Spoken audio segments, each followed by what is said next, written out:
My goodness. My audio was not good this whole time. There we go. Couldn't hear me.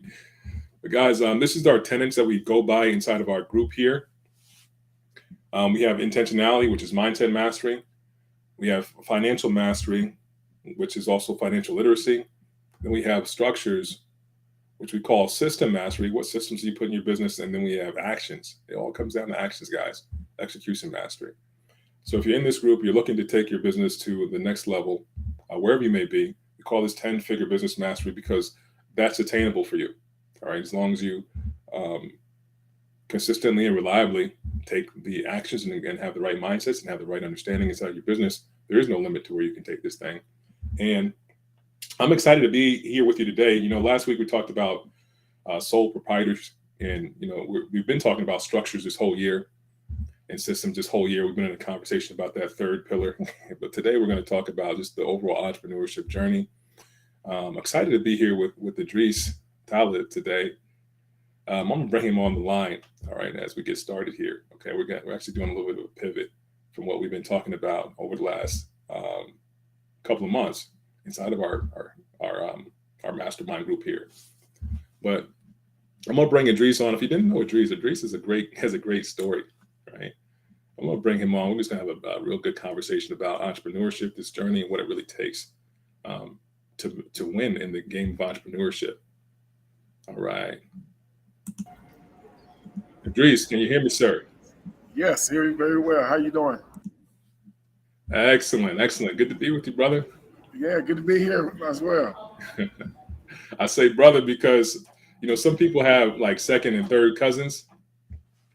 Idris and I are like second or third brothers or something like that. Right. Right. If you didn't know, like some of you guys know Idris, if you're watching from his stream and everything, and you've been following him for a little while. Idris and I have known each other for a pretty long time. Yeah. Yeah. So Idris is my brother's wife's sister's son's father. Right. Can you follow me on that, people? Right. Right. So yeah, he's actually one of my brothers, man, extended brothers. Our children, or his son was born the same year as my daughter, which is also born the same year as my nephew, my brother's son. Right. All our kids are the same age. Yep. They all are turning 20 this year. Yep. Which is crazy. Yeah. So Idris, man, welcome to the Business Mastermind Group today. I appreciate you hopping on with me and having the time to have this conversation. Talk to me, man. Tell us a little bit about yourself. For those of us that do not know you, tell us your background. Okay. Where are you from? Like, what do you do? How'd you get involved with entrepreneurship? And just tell us everything about you real quick. Can you hear me clear? Can you hear me good? Yes, sir. All right. So, I always tell people that I'm a corporate failure saved by entrepreneurship. So as a matter of fact, I never wanted to be an entrepreneur growing up. I was raised in North Carolina in a small town outside of Raleigh called Wilson, North Carolina. I was a straight A student. I ended up going to college for engineering. So my plans would be a computer engineer. My goal in life was to make $100,000. I was going to save 25% of my check, and hopefully by age 55, I'll be able to have an early retirement. That was my game plan right there. When I ended up going to college, I ended up playing basketball. And when I played basketball, we had a private plane. We're flying all over the world, staying at 5-star resorts. Man, I like this. I said, I want to live this lifestyle. The only problem was I knew my riches wasn't going to come from basketball because I was the last guy on the bench, and I averaged 0.7 points a game. And, you don't get NBA contracts averaging 0.7 points a game. So one of my buddies in college, she told me to take a personal finance class. And I took the personal finance class, and I learned that most millionaires were self-made. On the last day of class, my professor said, if you're serious about personal finances, read books. So I kept hearing about Rich Dad, Poor Dad. So I went to a bookstore, and when you're in college, you get these small credit cards with limits of like $200. I ended up maxing out my credit card on every single book in his series. And then that's when my eyes opened up about entrepreneurship. I was like, wow, this is great. So upon leaving college, I had a job offer in Atlanta to do technical sales with AT&T, but unfortunately, I came out when the tech bubble burst. So they rescinded that offer, and I got into financial services. And throughout my career, I did institutional investments. I was a stockbroker on Wall Street, and then that's when I shifted into entrepreneurship. That was around 2008. I've owned a restaurant. I've owned a medical practice. I've invested in real estate. So those are my three main niches right there: healthcare, real estate, as well as um, I just lost my train of Restaurants. thought. Yeah, Restaurants. man. All right, awesome, man. That some of those things I didn't know. I really didn't know that you had restaurant background either. That's new for me. And just that story about just going to school. You had this plan. You were going to live out the blueprint, get a job, Right, and make that 6-figure income and retire at 55. And right, then it was like, whoa, there's another level to life that I never even thought about. And through the introduction of this philosophy of your teacher to introduce you to finance and Rich Dad Poor Dad, man, takes you on a whole new trajectory, entrepreneurship. right. Now, It I will does. say this, man, like you and I like similar with that because that's really where I was at the same time. Like Robert Kiyosaki came out with those books way back then, and that was my thing too. I had that book, Wealth Without Risk, with Charles Givens, and then Hmm. Robert Kiyosaki had his books, the whole series of books around the same time. And I was like, man, this is where I want to be inside of Right. entrepreneurship. Right. And I did the same thing. I went through all those books. I had Rich Dad Poor Dad. He had Cash Flow Quadrant, Rich Dad's Uh huh. Guide to Yep. Investing. All those books, man. I just poured myself into it, and I was like, yeah, this Right. is the route to go to. Exactly. And from then, it would just confirm like the spirit inside me, which is the spirit of an entrepreneur. Always known, Hmm. right? I've always known, but that confirmed, and I've been on that journey ever since myself. And there's a passion that is inside of. If you're watching this, you might feel the same thing. There's a passion and a drive inside of just one to not just be your own boss, but to create something, to build something, Right. to let Yep. somebody say that nobody can say that I did not um, do something while I was here, right? I'm Right. my own person, right? Right. There are no limits to what I can do. It's just up to what I decide, what I choose, Exactly. right? Yeah. And the journey can be rough at the same time. Yeah. Yep. It's not for everyone. Right. Right. I know you have some stories and everything about that, Yeah. as far as like the journey and like the challenges, and then like how to keep one foot in front of the other, right? Right. Even in spite of what the circumstances are, in spite of what happens in life. Like, talk to me a little bit about that, man. Like, what have been some of your challenges that you faced, and, Yeah. I'll and say. how have you been able to overcome them? So you may not even know this. So the biggest thing. So this is when I was in my 20s. So when I was in my 20s, I was very ambitious. I was doing real estate investing, but I was doing small single family residence. And I used to watch The Apprentice. This is before I knew about Donald Trump and all his little political affiliations and everything. But he does like these $100 million developments and stuff. And I was like, man, I would love to do something like this. So I went to church one Sunday, and my preacher was like, look, I have a vision to recreate this whole community. So the type of community surrounding the church, there's a lot of crime, drugs, prostitution, real low income, real indigent populations, low education levels. And my preacher, his vision was for the church to become the centerpiece of the community, and we wanted to redevelop the community. And Hmm. I'm young and ambitious. I'm in my 20s. I go to my preacher. I said, look, you're going to need some help with this. I have zero experience doing anything this massive, but I'm willing to give you 100% of everything because I really believe in what you're doing. And as a matter of fact, I'm so committed, I'll quit my job and come work with you full time and everything. Now, the problem with that was, now, Jesse, it was Sean. I had a young baby at Yeah. home. Yeah. Yeah. I didn't speak this over with her at all. So my son at the time, I believe he was 2 years old. So think about this. You know, Yeah. I'm making six figures, things are going well and everything. I decided I'm just gonna quit to go after this dream and everything. So that didn't sit well with her. You know, she was into job security and everything. So back then we started bumping heads because she was thinking I was being irresponsible, and I was thinking, well, you don't believe in me. So we started bumping heads and everything. Then we ended up going our separate ways. But boy, was she right. that Yeah. next that next 18 months. So the problem was the predecessor at that church ruined the church's credit. So we weren't able to get any financing in place. And because we didn't have the credit, and then we didn't have all of the revenue from the church to act as collateral, no investor wanted to come in because, like I said, it was over $100 million overtaking.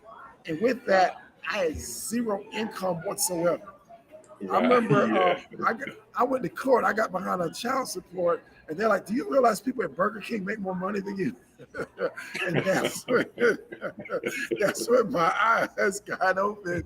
And then I said, "You know what? I need to do a reset, or like we always say, we need to make a pivot." And Yeah. then, Yeah. that's what transitioned me to Charlotte. So then I'll say my second challenge like that was. Once I left being a financial advisor at Morgan Stanley, I started medical practice. And that thing, I mean, we grew by leaps and bounds. I ended up having offices in Raleigh, Charlotte, Greenville, Columbia, Williamson, Atlanta, as well as Marietta. I think around that time, at the peak, I was doing anywhere between $60,000 and $100,000 of revenue every single week. Mm. And then all of that just came crashing down. I remember the day like it was yesterday. It was February February 18, 2018. It was like 2 o'clock in the morning. I get this loud knock on my door. I was standing in the condo in Midtown. It was like boom, boom, boom, boom. And I was like, who is this at my door at 2 o'clock in the morning? I thought it was just some drunk people playing games and stuff or whatever. But no, it was the police. It was the Fulton County Sheriff. So I opened the door, guys pointing guns at me. To my, let me see your hands. I'm like, what's going on? They said, we had 2 warrants for your arrest out of South Carolina. I said, what's this all about? So they handcuffed me. One of them was false statement by a medical provider. And the other one was obtaining property under false pretenses. So I get booked in Fulton County, which is Atlanta. I was booked there for a week. Then I got extradited to South Carolina. I go to my bond hearing, and the attorney general, he's the attorney for the whole state. He shows up, said, we want to set bond at $250,000 cash. I was like, oh my mouth just dropped. Yeah. So nonetheless, I ended up bonding out, and I had to pay back $400,000 in 6 months. So basically, in my business, we had some therapists who were putting in documentation that they were seeing clients, but they weren't seeing the clients, and then we were billing on those clients. So basically, it was Medicaid fraud. So nonetheless, I'll make a long story short, I wasn't able to pay back the money. I got sentenced to 5 years. I ended up doing 2 of those years, and I lost everything whatsoever. So the first thing I left prison with nothing whatsoever. I ended up I was renting a room out at one of these rooming houses and everything. And then, I had to build everything back from scratch. And that's one of the challenges that I had to overcome. And that was about 2.5 years ago. And, just through this and hard work, I've been able to build just about every single thing back, from scratch. Wow. Every time I hear that, man, I'm like, in awe of that story. There's a lot more to go along with that, I know. Right. And if you're listening to this, like Idris just shared his story, there are some like nooks and crannies in the details about what it really does take to navigate your way through the journey of entrepreneurship. Like it's not sweet all the time, right? It's not sweet all the time, and then we can easily, give our power away to circumstance, the situations. We can have our reasons for why it is that we're not going to succeed at what we do, And there's a choice available. And what I'm hearing inside of what you're sharing, Idris, is like you're just making the choice to just succeed. It's the choice Right. to succeed. Success is a choice, and there's no Right. more evidence to that than you sharing your story here. Because how many of us would just crumble and fall, even in our early 20s?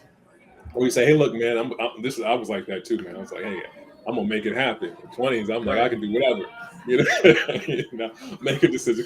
I don't know if I would have quit with the kids and everything off the bat, but I feel you, man. It's like, well, I'm gonna do what I'm gonna do, Right. and I'll make it work, right? That's the Right. level of confidence inside of the being, of entrepreneurship. And I really do get that, right? So you make that choice, and then things just don't work out the way that we think that they would work out initially, Exactly. and that's life. It doesn't work out that Right. way. But who are you going to be about it? Is the question. Who do you and I get Right. to be in these situations to be able to walk it Right. through? And I think a lot of the people that watch and chime in, that contribute and participate in what we're doing here in this webinar series and what we're doing here in the mastermind group, they go through these challenges. Right, they go through all these things, and it might not even be as severe. Who could imagine, right? If you can imagine, you're sleeping in your room, and all of a sudden you get a knock at the door. You're in dreamland, man. Right. It's like I finally get some rest, and how many of us know what Right. it's like? Like, I mean, I went to bed at like after midnight last night, working on projects for my company, and Mm. I woke up at 4:30 this morning to go to the gym, right? And I've been up ever since. Right. When we get that sleep, it's like, yeah, I'm just getting that Right. good rest. Right. Right. Right. And then all of a sudden this knock comes at the door and you just uprooted. And Right. it's not just uprooted from your slumber, it's uprooted from life. Right. Right. Something that you've never expected before. It's like life turned upside down, and it's like calamity and catastrophe. Right. And who are you going to be about it? Right. Right. That whole story is amazing to me, like coming out the gate, and it's like what you hear in the books, what people talk about. Like if I lost everything, I could just build it right back up, Right. just because of where I've been in life, because of the understanding that I have. And if you're like a lot of people, you read these things like, yeah, right, that's not really possible. Well, here Right. it is. It's possible. It's possible. It's not even just possible. It's probable when you have the Yep. right mindset about it. Right. Right. That's Yep. fantastic, man. I don't know if we really do truly get it, but there's a lot to go along with that. That persistent and relentless, unreasonable life that says, I'm going to have what I say just because I say so. Exactly. Period. Right. That's fantastic, right? Right. So what are you up to nowadays, man? What are you doing? Okay. So I'm investing in real estate full time, and I have basically two niches. So I do high end residential real estate. So with that, what I do is my target market is self-employed entrepreneurs who generate massive revenues in their business. However, during tax time, they write everything off. So when it comes time to get approved for a mortgage, they show their income. They don't want to pay taxes on all that revenue that they're generating. So that becomes a problem. I can help them get into that $700,000 house that they're accustomed to living to instead of only being approved for $200,000. Now, another niche that I'm working right now is we are attacking the affordable housing crisis. Okay, and the way that we're doing that is with shared living spaces. And the wonderful opportunity with that is I'm able to make substantial cash flow, and at the same time, I'm able to help a lot of people get housing that they otherwise wouldn't be able to afford. And the value proposition, when I talk about it as a financial vehicle, is imagine that you can receive multi-family profits on a single-family residence. And that's exactly what I'm. For example, I just picked up a house last week. One of them it was originally 4 bedrooms, but now we converted it into 6 bedrooms. And then now we have another house under contract right now. It's a 7 bedroom. We're going to convert that to 9 bedrooms. And the wonderful thing about that is they pay weekly. So on that 9 bedroom, if they pay that weekly, I just created 36 streams of income in 1 month. Just by Say that one positioning more time. How many streams of income? How many? 36. 36. 36, 9 bedrooms, 4 1 month. weeks a year. 4 weeks a month. Yep. Yeah, So man. and it's just I mean, it's a blessing. So what I'm doing now is I'm creating infrastructure that's going to allow us to continue to scale. So I need to hire some more people, and I need to put all of my systems in place to ensure that I'm able to work on the business and not necessarily in the business so much. Yeah, I actually saw that like you're doing the story, Facebook story, like when you were Right, going through those property or that was most recent property last week, showing all the rooms and everything. I'm like, man, that's like fantastic. like like just seeing the opportunities that are available inside of life. You said right, something before about entrepreneurs not being able to get financing or mortgages on homes because you want to write things off. You don't want to overpay in taxes. Definitely, you don't want to overpay, and at the same time, you need to show money to be able to support a home, but you're able to get them into the home yep, regardless. yep, Yeah, we said that, but it was kind of you said it and stepped over. It's like, well, what? That's kind of big deal, man. That's a kind of a big deal because a lot of people face that. I know I work with a lot of people on the tax and accounting and advisory side when it comes to hmm entrepreneurship. That's one of the big things. I know I have a client that they were working to get into a house, they couldn't get into it for years, right? Because the financials weren't there to support it. They just didn't have the financials to begin with. That's one right, side of it. But then a lot of companies, a lot of individuals, entrepreneurs, they will have the financials, and those financials will indicate like they didn't make any money right, because they're writing every single thing off. So right. low tax bill, right? Well, how does that actually work for people to do? Like, what do you do with somebody who's an entrepreneur? I'm coming to you and say, hey, look, man, yeah, I've been trying for a long time to get Mhm. into a place. I just haven't been able to make it work. What can you do for me? Right. So what I do is I look at some indicators. The first thing I want to know is, can you afford this house? So what I look at is I look at where you living right now, and where have you lived probably over the last 2 or 3 years, and then more than likely you are paying rent. Well, how much is your rent? Because that's going to kind of show me or kind of give me an indicator of your affordability index right there. So for example, um, you may be paying, I don't know, $3,500, $4,000 a month in rent. You've never been late. Okay. So the next thing that I want to look at is your credit. Okay. So if I look at your credit and I can see over the past 2 years that you haven't been behind on anything, and then I show that you're living in a house for 2 years and you've never been late, it tells me you can afford it, even though Hmm. you may only, even though from an income perspective, because that basically it's just accounting, you're only showing that you make $40,000 or whatever. You're showing me you can afford that $600,000 house because you're not behind on anything of your credit. I look at your debt to income ratio as well to make sure you're not overextending yourself, and I look and see that you're able to afford this house. All right, so I know that you can afford this house. Once I know that or whatever, that's when I get to work. Okay, so I'm going to go identify a property, and I'm probably going to acquire it with seller financing. So I'm going to acquire property with seller financing, and then I'm going to sell the house with seller financing as well. So basically, I am going to become kind of the middleman, so it's going to allow you to get into that house where you'll eventually be able to own that house. And then if you want to, you can either go under the guidelines that we have set forth with the seller financing. Now, I will tell you, because it is seller financing, your interest rate will be higher than what it'll be if you go through a traditional lender because it's more risk. Now, Yeah. another thing as well though is this is not going to show up in your credit report. Mm. So, from a risk management standpoint, it can be helpful for you as well. But if you want to lower that payment over the next 2 or 3 years, or whatever, you can work with someone like Chesson or whatever to get your financials in order to where you then can go back to the bank and you can get approved for a mortgage. And then we're going to have a closing to where it's going to buy out that seller financing, and then everybody, well, I'm going to get paid, and then the seller house will get paid, and then you get the keys to your own house. So Wow, that's generally the cycle of how that works.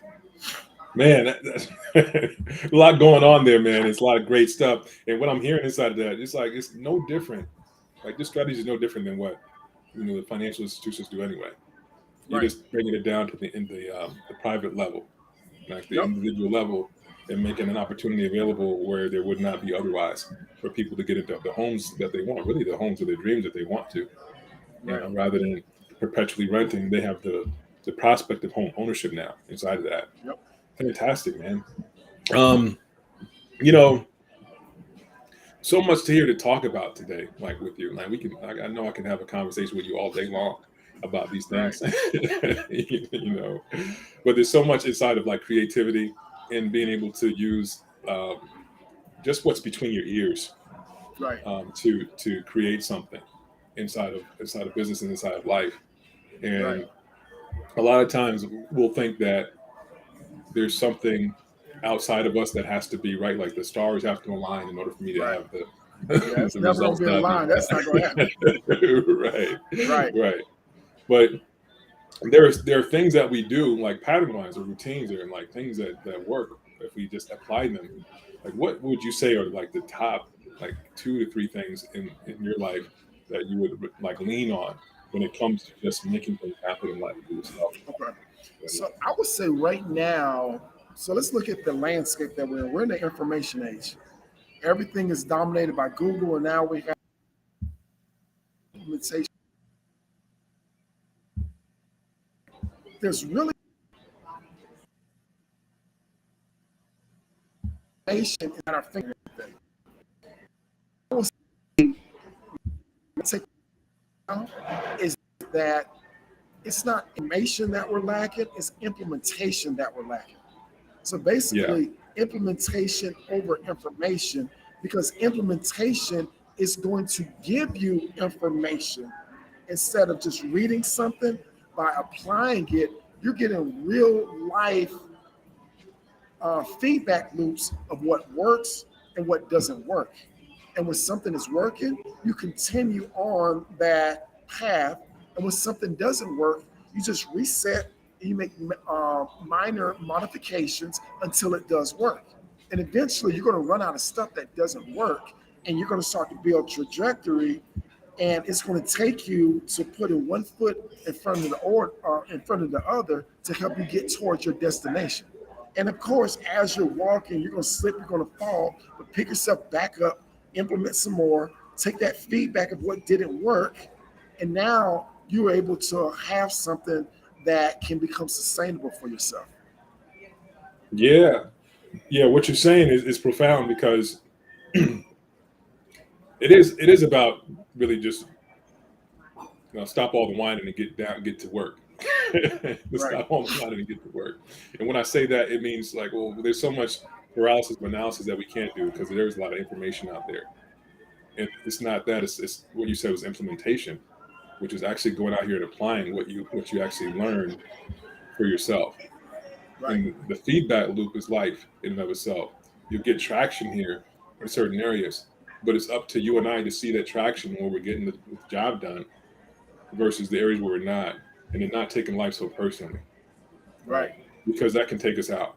Like like looking at all the things that are not working instead of looking at the things that are, that will take us out, correct, right? We won't see all the stuff that's working and won't be able to put the pieces together and see that pattern and continue to focus on those things.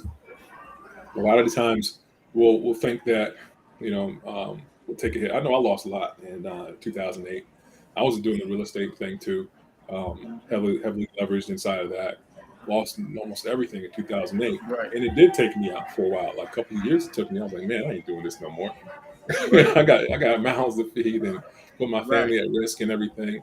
right, And I will say this: the better approach to I would say the approach that is effective is to keep going right. because there's Yep. some things in there that actually worked. I was able to do a lot inside of that.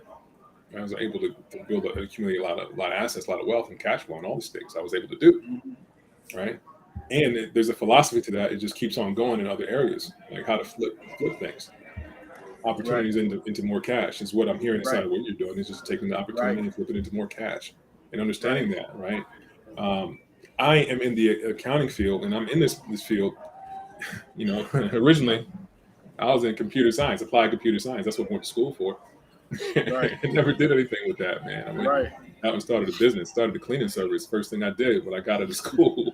was carpet cleaning was where I was, right? That service going on and expanded into more cleaning services.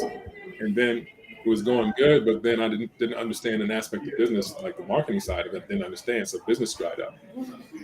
And the mindset was, I just don't know what I'm doing. I must not have it right. So there's a pause in the activity. Right. Maybe I need to shift into something else, is what I Mhm. said. And no, this is what I really want people to get inside this conversation. You have to be relentless with things. You got to be relentless. Know that you will Absolutely. succeed in what you're doing.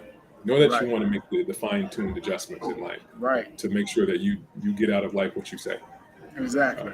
Don't worry about what happens in terms of setbacks or challenges, we call them.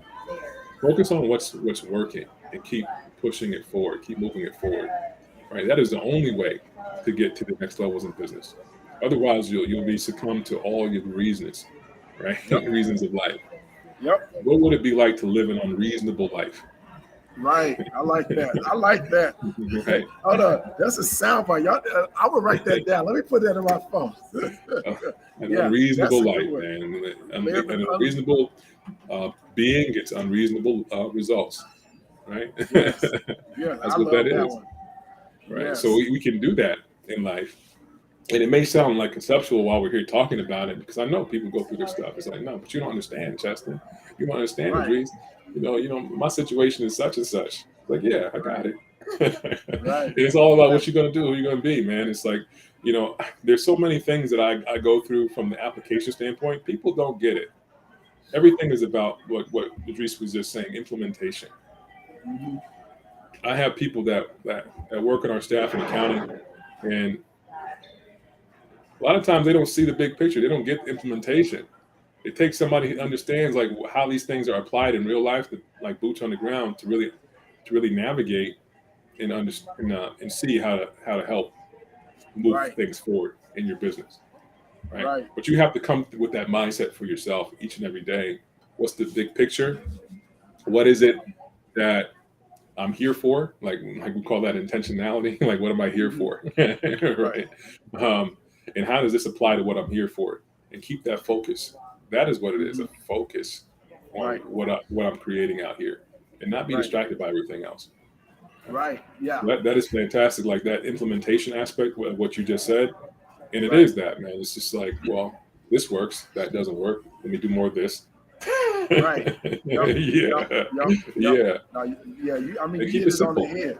Yeah. Yeah. Right. Yeah. Yeah. That's another thing, because sometimes we can overcomplicate things, or something looks all the shiny object. Something looks all Yeah. sexy over here. Let's run up, and then because a lot of Focus. entrepreneurs by nature, we are optimistic, and a lot of us, it's kind of like, when you combine optimism with somebody who has kind of ADD, because a lot of them do have ADD, they're Yeah. all Yeah. over the place. So, You'll never get yeah, anywhere. Yeah. Yeah. right, Yeah. Yeah. There was that conversation that Bill Gates and Warren Buffett had where they were asking about, what they attribute their success to. And each one of them said focus. That's what it is, focus. What are we focused on? And what you said, that shiny object syndrome, we think there's something wrong with like the circumstance. There's not anything wrong with the circumstance. It's just the focus that I have. right, What am I doing? What am I putting my time and effort into consistently and reliably? It's like if I go to the gym once, I'm not going to get the right, result. right, Right. If I go once correct, this month and then once next month, or once this week and then right, once next week, I'm not going to get the right, result. But correct, if I go consistently every single day, it doesn't matter how right, much work I do in that one day. Like I can right, lift for like 4 or 5 hours that whole day and run right, and sprint for that whole time period, and I'm not going to have the result. It is the right, absolute focus that I have over time that will deliver.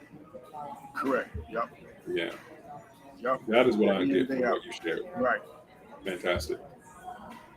Well, look, man, I really do want to hear some more stuff, man, Okay. because like you're talking about like the opportunities inside of real estate.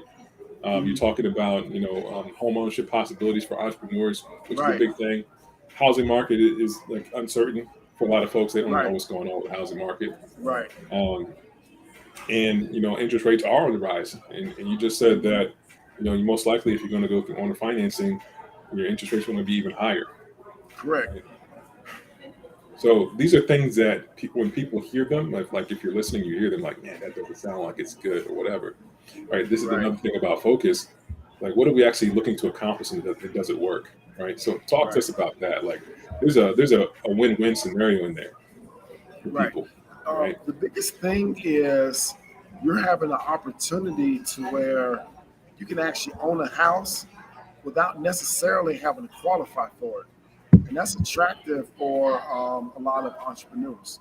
That's very attractive because in order for you to be able to even qualify for a mortgage, there's so much that has to take place. You got to show 2 or 3 years of consistent tax returns. You're going to actually have to pay taxes on that. You have to qualify for that loan amount that you're seeking. And that could be quite a financial undertaking for yourself. So this kind of it accelerates the path of home ownership. Not only that, there are so many different type of investment opportunities that are out here. Right now the world is in flux. Things are just constantly changing all the time. And when there's so much change, people get real scared. Hmm. And when people are scared, that's when there's so many opportunities out here. I mean, let's look at it. There's a lot of individuals right now. They are they're going to be defaulting on their mortgages. Well, that presents an opportunity because the last thing that you want to do is get a foreclosure on your credit report because that's going to destroy you for the next 10 years.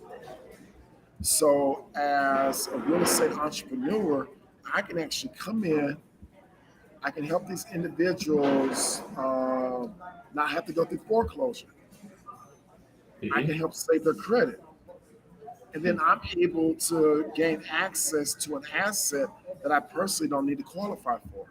That's called subject to investing. I can actually buy a house subject to the existing financing. So the financing stays in place.